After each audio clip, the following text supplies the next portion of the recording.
Sexual harassment is a serious topic. We're going to be talking about the different types of sexual harassment as it relates to the workplace. Maybe you have been a part of, as an HR professional, in a sexual harassment investigation. If not, we're going to get you up to speed on the different types of sexual harassment. Yes, there are different types. We'll work through the different types, how they work, what they are, what's involved, what's protected. Are there any employment laws that support sexual harassment, and how does that process work when we're working through an investigation or disciplining and or terminating an employee? We're talking about sexual harassment, the different types, and giving you the scoop on what you need to know for your HRCI and SHRM certification exams.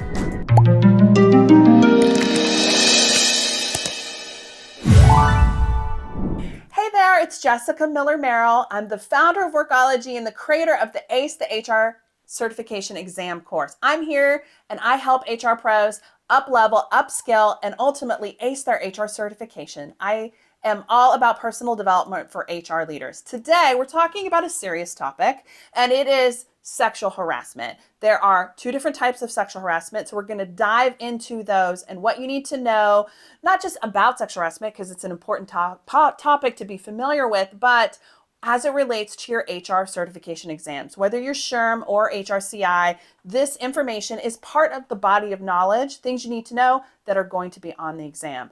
We are, in just a minute, you're going to be listening to an excerpt from the Workology podcast. It's an interview with Kate Bischoff. She's an employment attorney based out of Minnesota. Great person, good friend, also an expert on all things related to employment law, and has some insights that you're going to hear in this clip about sexual harassment and what you need to know, the different types, as you prepare for your HRCI and SHRM certification exams.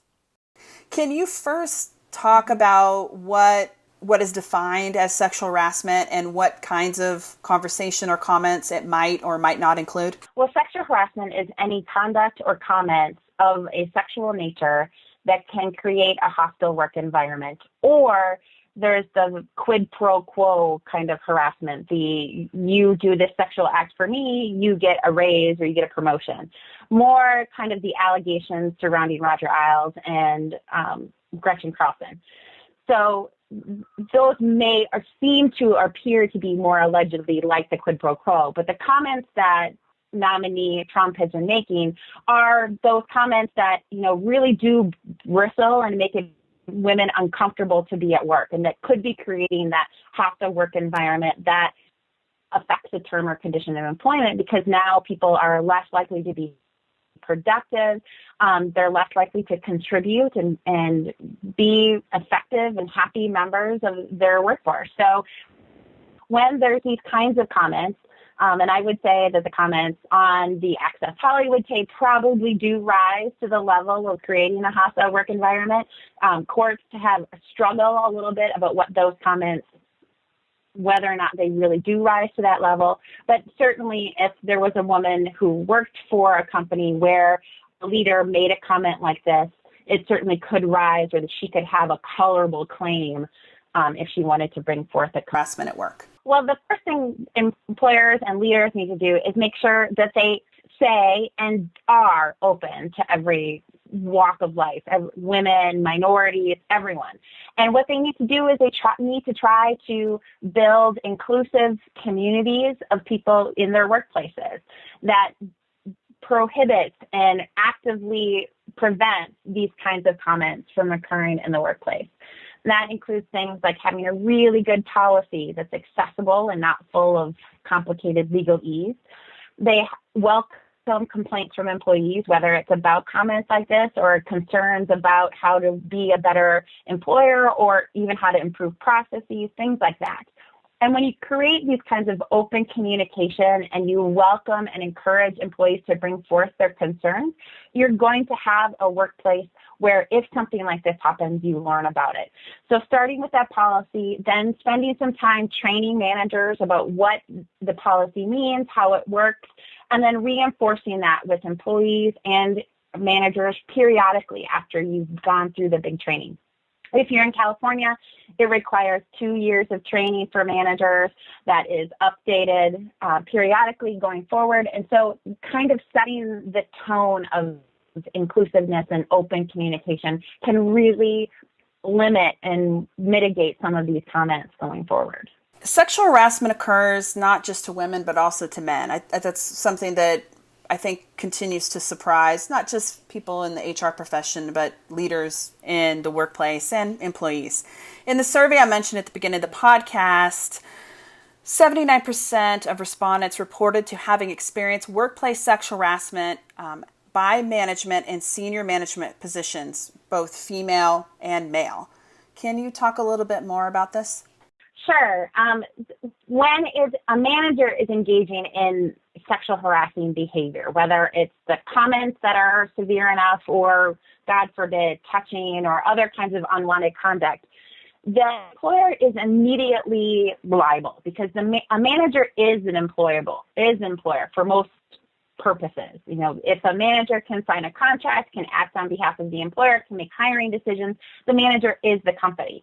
So when a manager or senior level person engages in this kind of conduct, the employer is immediately on the hook for any of the fallout that comes with it, even if they have a policy and even if employees know. So it makes it really important for companies to make sure that managers and senior managers know that they can engage in this behavior. Because when we look back, even 18 months to 2 years ago, we were talking about the same kinds of things with American Apparel and Dove Charney. Here we had the top leader engaging in some really grotesque conduct, but that created a significant amount of problems for the company going forward, including litigation.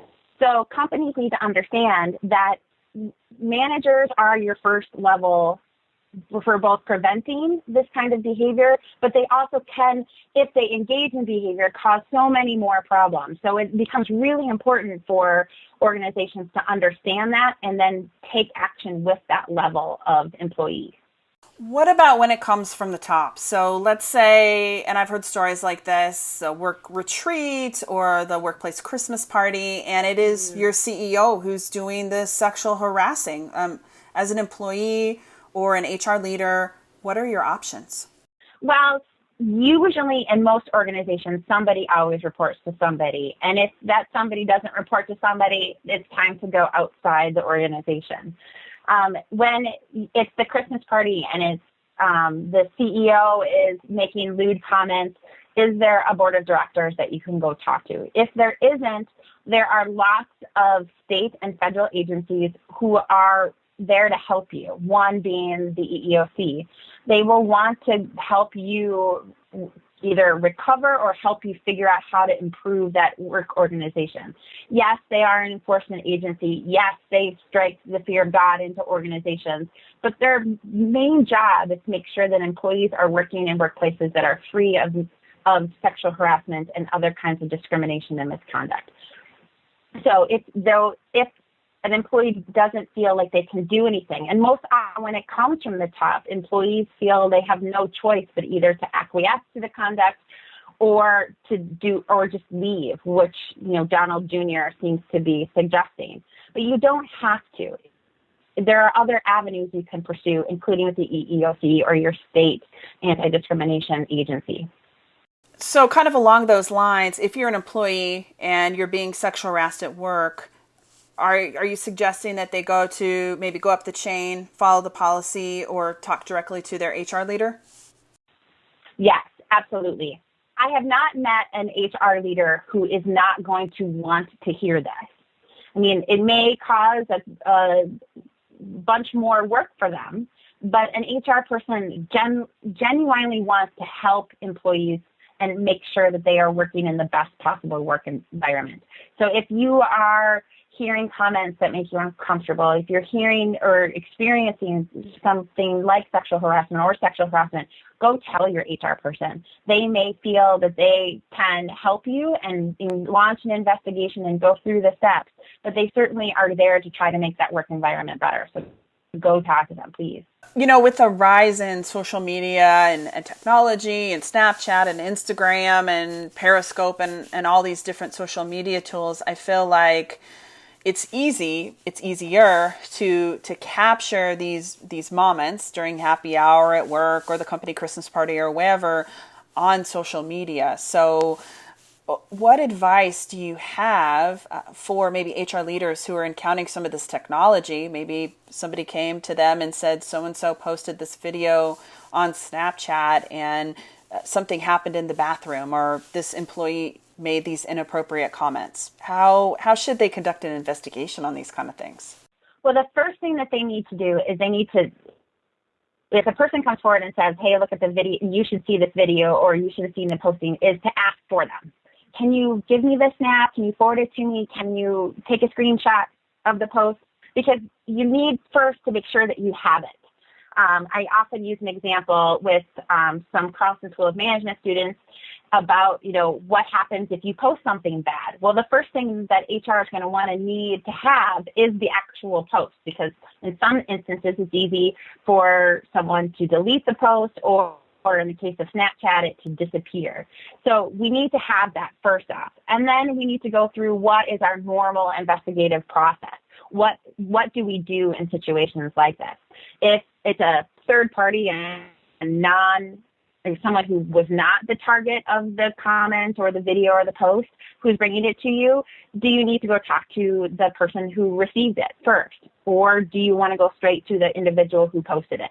That will depend on the individual fact scenario, but HR is going to want to take action. And the first thing that they're going to need to do is make sure they have the offending social media post of some sort. Sexual harassment is a very real thing. A recent report by ABC News found that 54% of women in the workplace have reported sexual harassment at work. I think that number is really low because in my experience, it is rampant. I have stories for days, as do most HR people, unfortunately, around sexual harassment. But sexual harassment doesn't just impact women, it also impacts men as well. A special thank you to Kate Bischoff for the Workology podcast interview and educating us on the different types of sexual harassment.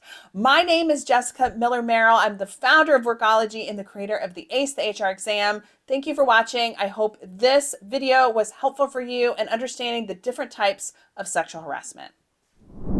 Thank you for watching this video on my YouTube channel. I am all about up-leveling HR professionals, and if you enjoyed this video, please like, comment, and subscribe. Let me know what types of topics you want to see on future videos. Thanks for watching, and thanks for being an HR professional. I appreciate the work that you do more than you know.